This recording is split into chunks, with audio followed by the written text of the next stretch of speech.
Ka-Express, good news para sa Gilas Pilipinas at sa mga basketball fans.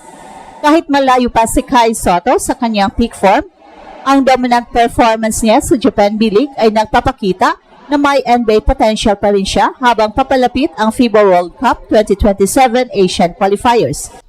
Unang punto, NBA ready skills na naroon na ngayon. Kahit galing pa si Kai sa ACL injury, ipinakita niya ang kombinasyon ng scoring, rebounding at defensive presence na hinahanap kahit sa pinakamataas na liga. Ayon sa mga analyst at mga kasamahan ni Kai tulad ni Justin Brownlee, ang kanyang height, skill set at continuous improvement ay malakas na basehan para tingnan siya bilang isang NBA caliber player. Pangalawa, skill development ay ongoing. Bago ang injury, napatunayan ni Kai ang kanyang offensive versatility na may capacity sa post-ups, passing at pag-adapt sa pick and roll. Isang asset sa modern NBA offense.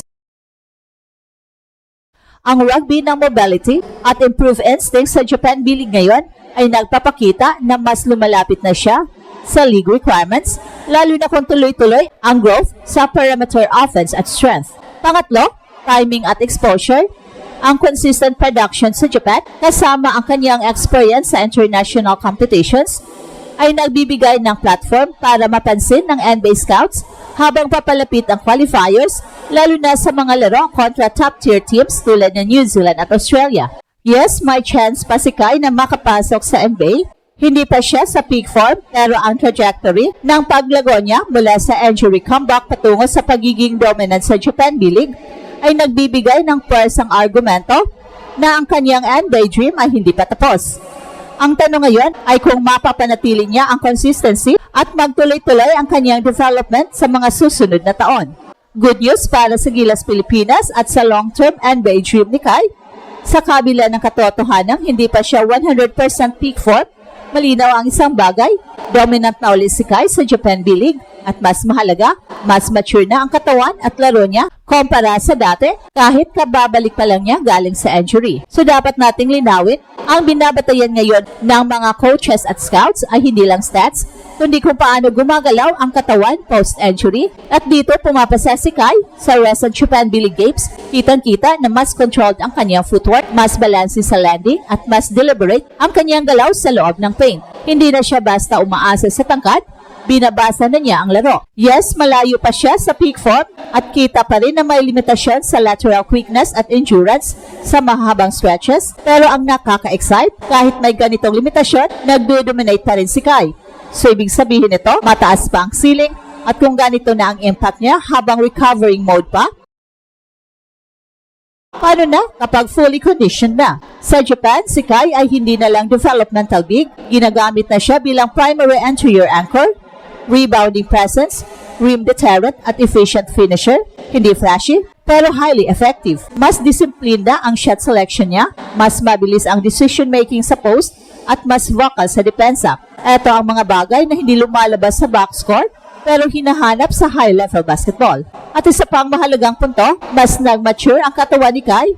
Hindi na siya yung payat na big na madaling i-displace, mas solid na ang kanyang base, mas marunong na siyang gumamit ng katawan para mag-seal at mag-absorb ng contact. Sa post-ACL phase, ito ang malaking sign, hindi lang siya bumabalik, nag-evolve siya. At para sa atin dito, mahalaga ring ilagay ito sa mas malaking konteksto.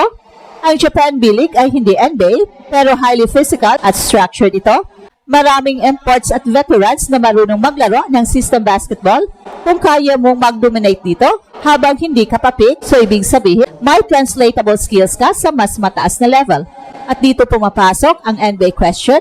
Real talk, hindi ito about instant NBA call-up. Ang usapan dito ay pathway. Kai's current trajectory shows na may logical projection pa. Japan B-League dominance, international exposure with Gilas, targeted skill refinement, NBA opportunities, two-way, summer league, o cap invites. At ang pinakamahalagang takeaway ngayon, hindi pa tapos ang kwento. Ang narrative ay hindi bumalik lang si Kai. Ang narrative ay bumalik siya na mas matalino, mas matibay at mas handa. Kung tuloy-tuloy ang ganitong development, ang NBA dream ay hindi fantasy, it's a long game, and Kai is still in it. So tutukan natin kung ano eksaktong NBA skills ang nakikita ngayon kay Kai at bakit ang malayo pa sa peak form ay maaring maging pinakadelikadong balita para sa mga makakalaban ni Kai. Dito nagiging seryoso ang usapan kasi kung titingnan ng maigi, hindi pa ito ang best version ni Kai pero ang level ng impact niya ngayon ay sapat na para magbukas ulit ng NBA conversation. Unang-una, NBA translatable skills. Sa Japan, hindi lang basta nag-iipon ng puntos si Kai. Ang mas mahalaga, gumagana ang laro niya sa loob ng sistema. Marunong siyang mag-screen, mag-quick decision sa short roll, at mag-kick out kapag may double team. Ito mismo ang hinahanap ng modern NBA bigs, hindi lang scorer, kundi connector sa offense. Pangalawa, rim protection at deterrence. Kahit hindi laging lumalabas sa block step, ramdam ang presensya ni Kai sa ilalim. Ang mga guards nagdadalawang isip pumasok, ang mga slashers napipilitang mag-floater. Ito ang value ng isang 7'3" big na marunong pumosisyon. At kapag bumalik pa ang full lateral mobility niya, post ACL, mas lalaki pa ang defensive impact. Pangatlo, basketball IQ at maturity. Malaking pagbabago ito kumpara sa mas batang version ni Kai. Hindi na siya nagmamadali, hindi na pilit ang galaw.